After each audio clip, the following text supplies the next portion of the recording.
Naib Subedar Sombi, the Jat Regiment, 34th Battalion, the Rashtriya Rifles. Maranoparaat.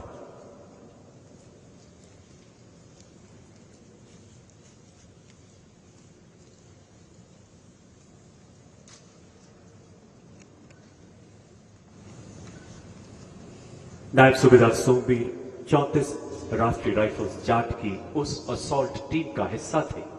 जिसने जम्मू कश्मीर में एक महत्वपूर्ण ऑपरेशन की योजना तैयार की तथा उसे अंजाम देते हुए 3 कट्टर आतंकवादियों को मार गिराया।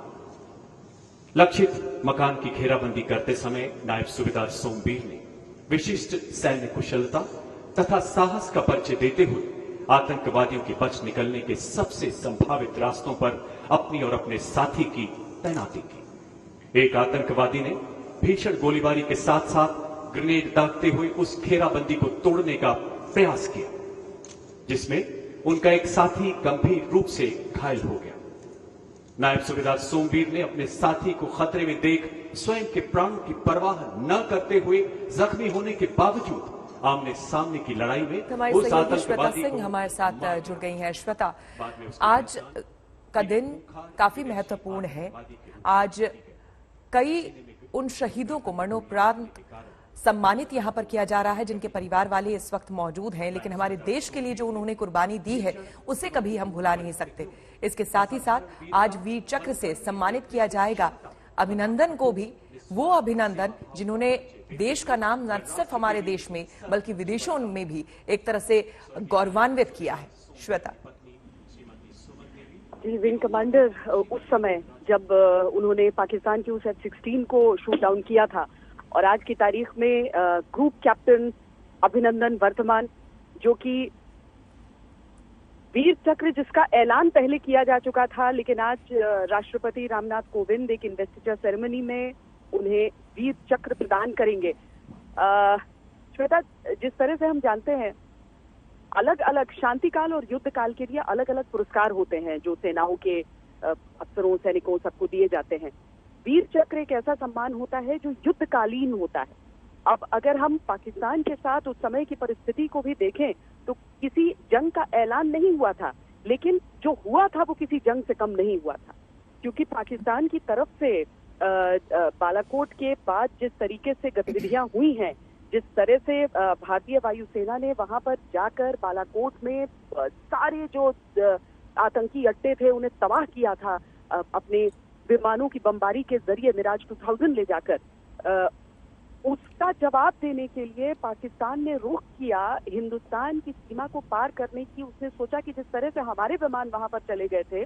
उस तरह से उसने आतंकियों का जवाब देने के लिए सैन्य अड्डों पर आक्रमण की सोची। लेकिन यहाँ पर हमारे जो सैनिक थे वो सब मुस्तैद थे, हमारे वायु सैनिक वायु योद्धा सब मुस्तैद थे। और उस समय तत्कालीन विंग कमांडर अभिनंदन वर्तमान अपने MiG-21 बाइसन को लेकर जब खदेड़ते हुए पाकिस्तानियों को उनकी सीमा के भीतर गए थे और उस F-16 विमान को मार गिराया था, दूसरे को भी पर भी निशाना साधा था। लेकिन इस दौरान जो जिसे हम हवा में अगर दो विमानों के बीच मुकाबला होता है उसे एक डॉग फाइट कहते हैं हम, उस समय जो मुकाबला हुआ उसमें उनके अपने विमान पर एक हिट लगा था जिसके कारण उन्हें भी एनिमी टेरिटरी में इवैक्यूएट करना पड़ा था। एनिमी टेरिटरी में इवैक्यूएट करना पड़ा था और उसके बाद तो सब जानते हैं कि किस तरीके से पाकिस्तान ने जब उन्हें पकड़ने का प्रयास किया तो हिंदुस्तान के डर में उन्हें आजाद भी करना पड़ा था। हालांकि अपनी तरफ से बहुत कहानियां उसने पकाई थी, लेकिन वो भी जानता है कि एक MiG-21 बाइसन और F-16 के मुकाबले में अगर F-16 को ध्वस्त किया जाता है तो एक पायलट की काबिलियत किस तरह की हो। भारत ने उसी समय अपने सभी वीरों को सम्मानित करने का निर्णय लिया था और तत्कालीन विंग कमांडर अभिनंदन वर्तमान को वीर चक्र दिया जाएगा, इसका ऐलान किया गया। आज वो पावन घड़ी आई है जब उन्हें वीर चक्र से सम्मानित करेंगे राष्ट्रपति, और आज विंग कमांडर अभिनंदन, ग्रुप कैप्टन अभिनंदन वर्तमान के तौर पर इस वीर चक्र को हासिल करने के लिए मौजूद रहेंगे। पाकिस्तानी वायुसेना को वो पूरा वाकया हमेशा याद रहेगा, क्योंकि एक ऐसा विमान जिस पर अमेरिका तक को गुमान था और अमेरिका तक ने उसके लिए एक जांच बिठा दी थी कि आखिर ऐसा कैसे हो गया। लेकिन